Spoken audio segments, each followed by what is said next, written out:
Nah, ini di sini ya. Kalau Anda saya kasih tahu lebih mengejutkan lagi betapa hebatnya sasis Vario ini. Nah, itu bisa lihat dalamnya. Nah, itu pipa ini yang dari atas dia tidak langsung di sini, nggak tek di sini. Kalau kita mungkin berpikir, oh dia nempel di sini, ya kan? Terus dilas di sini, ya kan? Kita berpikir mungkin itu seperti huruf T gitulah ya. Ke sini langsung ada pipa ke sana. Itu salah besar. Karena pipa di sini ini saya tembus di dalam sana. Jadi antara pipa dengan pipa gini itu enggak secara ditempel gini terus dilas itu enggak. Tapi yang ini tuh langsung tembus nusuk sampai ke dalam gini. Assalamualaikum, ini ada pertanyaan lokal dari istriku ini. Nah, dia nanyain gini, Scoopy yang lampu nempel kayak gini itu termasuk Scoopy rangka lipat enggak katanya? Karena lihat di TikTok katanya kok lagi rame Scoopy rangka lipat, itu yang dimaksud rangka lipat itu kayak apa gitu. Terus Scoopy yang kayak gini itu termasuk rangka lipat enggak? Jadi saya jelaskan pelan-pelan ya. Rangka lipat itu ya karena terjadi patah lah, gampang. Istilahnya itu di TikTok kemarin tuh sempat rame rangka lipat karena banyak rangkanya yang rapuh atau berkarat lah ya. Nah, dan Scoopy ini itu bukan termasuk rangka lipat. Nah, ini lihat besinya bulat di sini, dan itu rangka bangun bagian dalamnya itu kayak. Nah, segi 4 kotak. Ini juga kotak ya. Nah, terus Scoopy ini, terus bit yang di sana itu bit FI pertama, Vario pertama dengan bit karbu yang sana itu desain rangkanya itu sama. Ini 2018 ya. Nah, setelah ini kalau nggak salah itu yang 2020-an baru perubahan ke ESAF. Kalau munculnya rangka ESAF di 2019 kayaknya udah muncul di Honda yang lagi viral, Honda Geneo ya. Hondanya Gilga, Honda Geneo. Nah, kalau ini kayak gini. Dia kalau bit Scoopy ini terus bit karbu itu bedanya itu kalau secara rangka sini kanan kiri terus sampai tengah bagian kemudi itu sama. Dia menggunakan di sini pipa bulat besar sampai ke tumpuan sini, itu lihat di bagian bawahnya sana itu pipanya benar-benar besar luar biasa. Tebalnya juga enggak main-main. Nah, itu masih bulat. Terus yang bagian belakang ini segi 4 atau kotak.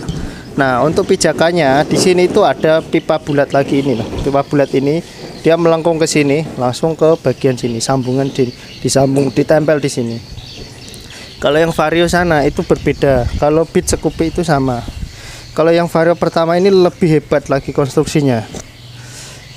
Dia di bagian sini ini kan sama ya, besinya ke sini.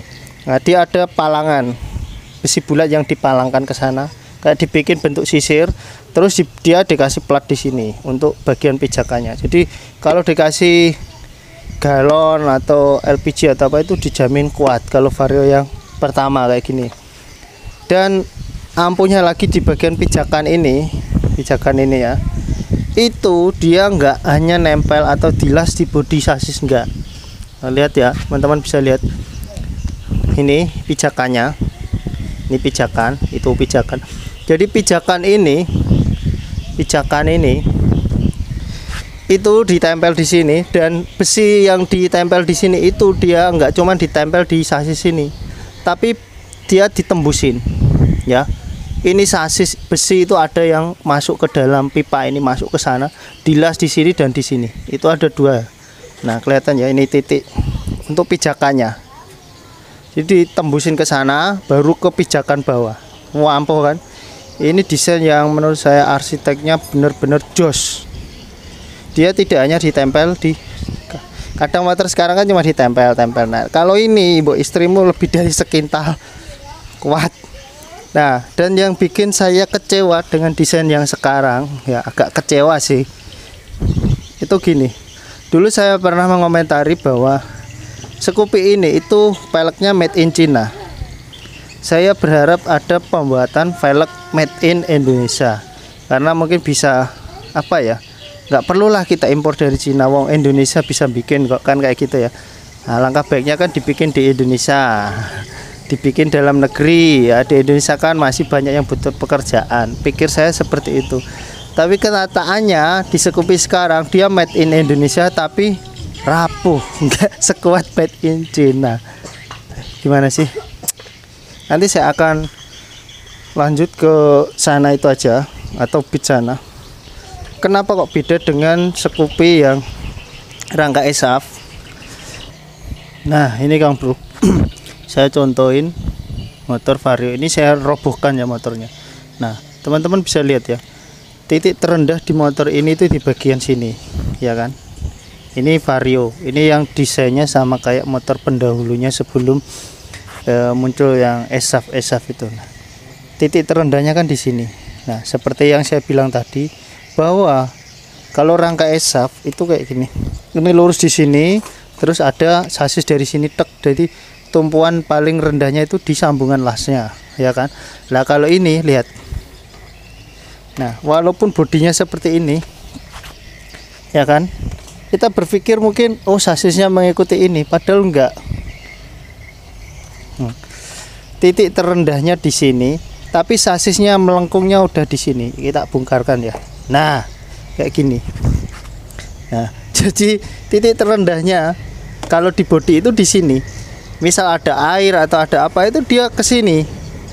Tapi sasis ya, di sasis itu di sini, di bagian sini itu dia udah dibengkokin. Nah ya kan, jadi misal di sini tergenang banyak air, itu nggak ngena di sasis, di ininya itu nggak ngena, masih banyak sekali rongga di sini. Sedangkan kalau sasis ESAF itu dia di rendahnya juga di sini. Nah kalau kita bicara sasis ini, itu sebenarnya titik terendahnya itu bukan di sambungan sini, tapi di tengah sini. Karena ketika ini disambung dengan mesin, nah ini akan sedikit ngelipet gini, antara ini dengan ini tuh sedikit gini. Nah gitu ya. Dan lihat di bagian bawah sini ya kan. Nah ini dia ada pipa yang menjulur ke sana, tembus di sana. Dia di atasnya ini, nek coro boso Jawa ini temumpang ning dhuwur sasis ini di atas. Nah di sini ya kan. Jadi kalau Anda bawa galon, nah di sini ada plat besinya juga ya kan, ada plat melintang besi. Kalau udah bit itu yang di sini itu justru bukan plat besi, bukan plat, tapi yang bulat kayak gini, dia dari sini. Kalau bit itu malah dilas dari bagian sini, ditempelin ke sini langsung belok ke sini. Kalau saya sih lebih suka bit daripada Vario, tapi yang jelas ini lebih bagus daripada yang model ESAF. Kalau ESAF dia nggak ada kayak gini, cuman kayak duri, jadi besi panjang terus ada seret dilas gini, dilas gini. Jadi kalau dikasih galon ataupun dikasih misal LPG, itu beban terberat itu bukan di sini malah. Ya maksudnya yang misal Anda taruh LPG, bebannya itu bukan di sini, bukan di besinya, malah justru di plastiknya, plastiknya ini. Itu menurut saya aja ya. Kalau Anda nggak setuju nggak apa-apa. Oke. Dilihat, nah ini di sini ya. Kalau Anda saya kasih tahu lebih mengejutkan lagi, betapa hebatnya sasis Vario ini. Nah itu bisa lihat dalamnya. Nah itu pipa ini yang dari atas, dia tidak langsung di sini, nggak tek di sini. Kalau kita mungkin berpikir, oh dia nempel di sini ya kan, terus dilas di sini ya kan. Kita berpikir mungkin itu seperti huruf T gitulah ya. Ke sini langsung ada pipa ke sana. Itu salah besar, karena pipa di sini ini saya tembus di dalam sana. Jadi antara pipa dengan pipa gini itu enggak secara ditempel gini terus dilas, itu enggak. Tapi yang ini tuh langsung tembus nusuk sampai ke dalam gini. Jadi bener-bener kuat gitu loh. Ya kan? Andai kata lasnya ini retak semua, bagian las belakang atau las itu masih nahan. Dan lihatin. Nah, pipanya itu tembus sampai ke belakang sini. Dan lihat ketebalannya. Luar biasa kan. Jadi walaupun ada karat-karat itu nggak mempengaruhi, karena dia tebel. dan hampir semua bodi ini ketebalannya itu kurang lebih ini ya tebel, sana tebel semuanya. Terus besi yang kesini, kalau untuk bagian ini mungkin dia lebih tipis lah ya, karena bebannya nggak se ekstrim yang bagian lainnya. Ini bagian sasis utama sini yang turun ke bawah ini, menurut saya itu harus lebih bagus daripada motor bebek.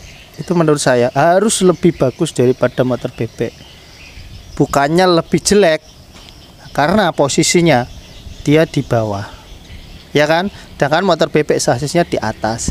Kalau kita berbicara soal material yang sama, ya kan, besi yang sama, anggaplah semuanya sama, sasis bebek dan matic itu sama-sama, itu jelas awetan motor bebek karena dia lebih aman, sasisnya di atas mesin, sedangkan ini posisinya di bawah, ya kan?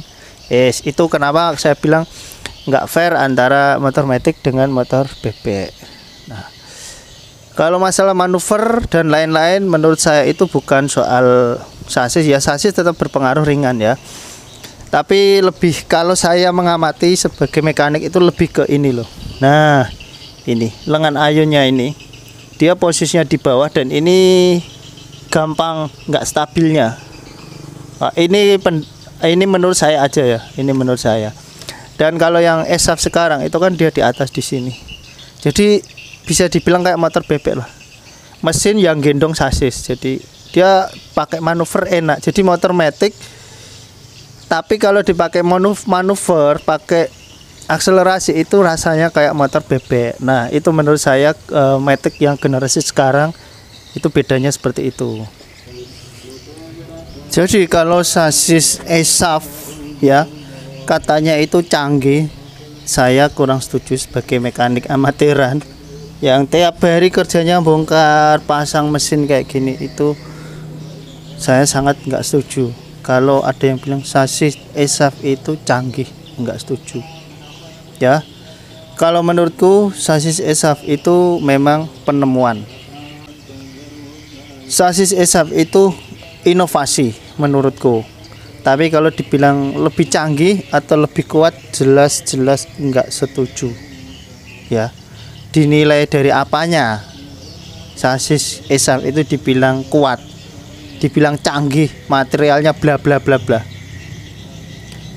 Kalau sasis yang lama kayak gini, misal ini Vario ini ya, kita ubah aja, kita ubah dia mesinnya enggak di sini lagi, enggak di bawah lagi sambungannya, tapi digendong, bautnya di atas kayak punya motor-motor ESAF sekarang ya, yang baut engine mountingnya itu di atas mesin.